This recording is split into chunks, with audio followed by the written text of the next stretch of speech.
how to create Instagram business account. So first, go to your profile, and then you can just tap on your profile here at the bottom right. Next is you can just tap on the three lines here at the top. Now scroll down and look for account type. This one, account type in tools, so we'll just tap on it, and then tap on switch to professional account. Next, tap on next, and then you can just select the category that best describes you, so I'll just select artist, and then tap on switch to professional account.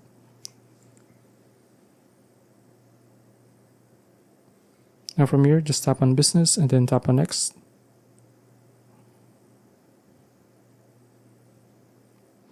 And then you can just tap on next again.